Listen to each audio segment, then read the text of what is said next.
Hello tout le monde, bienvenue sur RLC Power.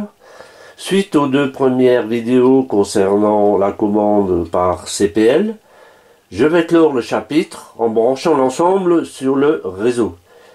Et je vais faire des tests dans la vraie vie. Concernant le récepteur, j'ai utilisé un petit bloc d'alimentation maison pour me fournir le 8 volts nécessaire au fonctionnement du récepteur. J'ai remplacé la petite LED verte par un montage optocoupleur de type MOC 3062 équipé d'un triac et qui piloteront l'allumage de ma lampe que voici.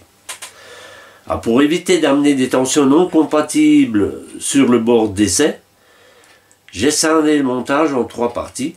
L'alimentation qui fournit le 8 volts en bleu, le bord d'essai que voici, et la partie sous tension secteur que voici, avec l'optocoupleur, le triac, le condensateur d'entrée, etc. Donc je vais vous montrer le montage définitif, il est en volant, pour faire les derniers essais sur le réseau. Donc je vais juste vous montrer encore les trois principaux composants en pratique. Donc ça c'est le bloc d'alimentation qui se trouve là. Ça c'est le breadboard avec les circuits de commande. C'est cette partie là. Avec le transistor compris. Et le troisième circuit en rose, ici, c'est tout ce qui est directement alimenté par le réseau.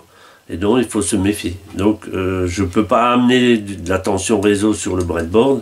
Donc j'ai mis ça sur une petite plaquette. Voilà, donc on va rapidement parler de la sécurité juste après. Avant de brancher le récepteur et l'émetteur sur le réseau, un petit mot sur la sécurité. Je me répète peut-être, mais on ne le répète pas assez souvent. Ce montage a un nombre important de pièces qui sont directement reliées au réseau. Ne faites pas ce genre de montage chez vous si vous n'avez pas les outils, les protections et les connaissances ou compétences nécessaires pour manipuler ce type de montage.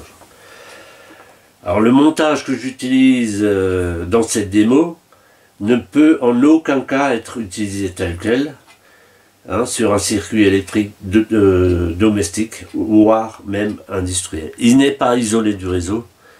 Et la moindre manipulation de travers peut faire des dégâts importants. Voilà, on y arrive. Donc j'ai branché l'ensemble sur le secteur. Donc vous avez l'émetteur ici, le récepteur ici.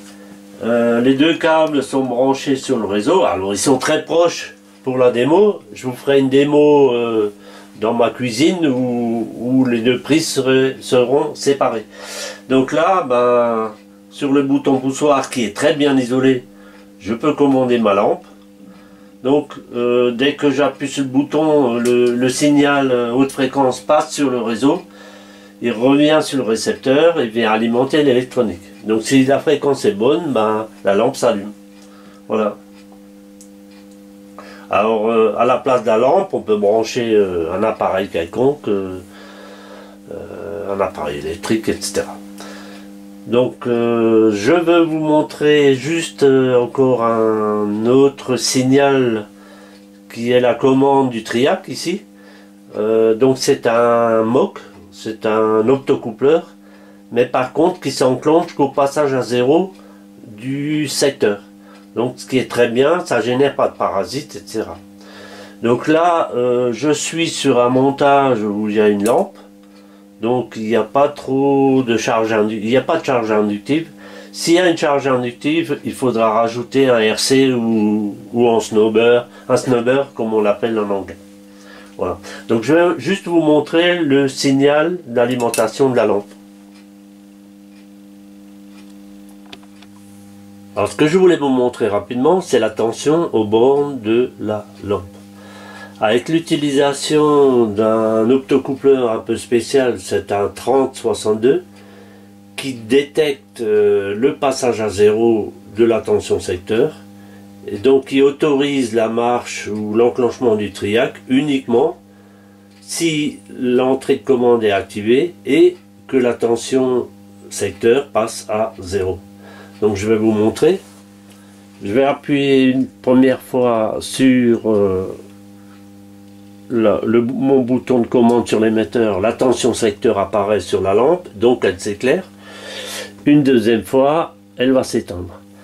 Et là, je vais enregistrer le signal au moment où j'appuie sur le bouton. Je vais vous montrer. Donc, voilà ce qui se passe. Donc, j'appuie sur le bouton et le signal apparaît. Donc, la tension secteur apparaît à partir de ce moment-là. Et on voit qu'elle apparaît que quand cette tension passe par 0. Donc ça, c'est un élément très important parce que ça ne génère pas de parasites quand on enclenche ou quand on déclenche le système. Donc je rappuie une deuxième fois. Quand je rappuie, ça s'éteint. Et c'est la même chose à l'extinction. Je refais la manip. J'appuie sur le bouton. Voilà. Et ça s'enclenche toujours au même endroit, au passage à 0 de la sinusoïde. Voilà ce que je voulais vous montrer. Donc on va refaire un essai rapide avec une distance un peu plus importante entre les deux, entre l'émetteur et le récepteur. Une dernière démo en enclenchant et en déclenchant rapidement l'émetteur. Donc je vais appuyer une première fois sur le bouton marche, la tension va apparaître au banc de la lampe. J'appuie une deuxième fois, elle va disparaître. On y va pour la démo.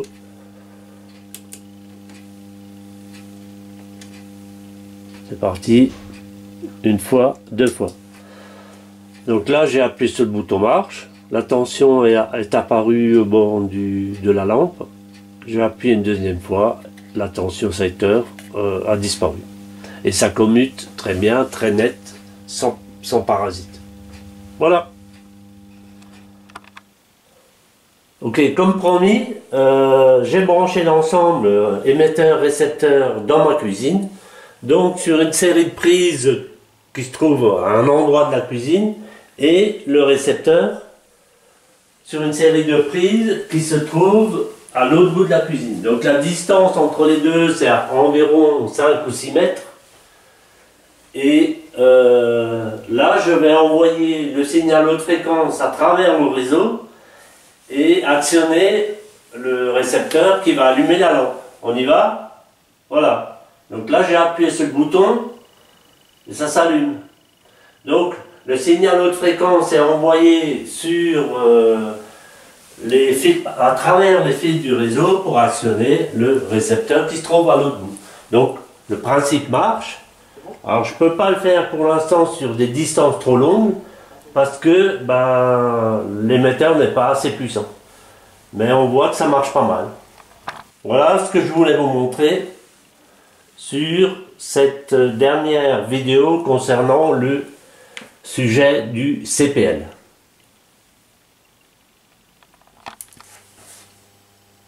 En conclusion, l'ensemble fonctionne, mais il reste quelques points à revoir. Premièrement, il faudrait réaliser un circuit imprimé pour le récepteur et l'émetteur pour qu'il fonctionne un peu mieux. Pour l'instant, l'alimentation secteur de l'émetteur se met un peu à genoux quand on envoie les impulsions de commande, ce qui limite la distance de commande. Je pense qu'il serait judicieux d'utiliser l'alimentation secteur non isolée sur le récepteur et d'alimenter l'émetteur avec une alimentation traditionnelle avec transformateur, régulateur et filtrage. Un transfo de 3 à 5 VA devrait convenir. Alors, un petit rappel, toutes les mesures que j'ai faites sur le réseau sont réalisées avec une sonde différentielle. Ne faites pas de telles mesures avec des sondes standards. Vous risquez de claquer votre appareil de mesure ainsi que le montage, voire plus. Donc, mesure secteur égale sonde différentielle. Voilà, ce chapitre sur la commande par CPL est terminé. J'espère que ces 3 vidéos vous ont plu. Je pense que la prochaine vidéo sera consacrée à un ensemble permettant de pomper de l'eau dans un puits avec un ou deux panneaux solaires. Voilà, à ciao, bye bye, et à une prochaine vidéo sur RNC Power.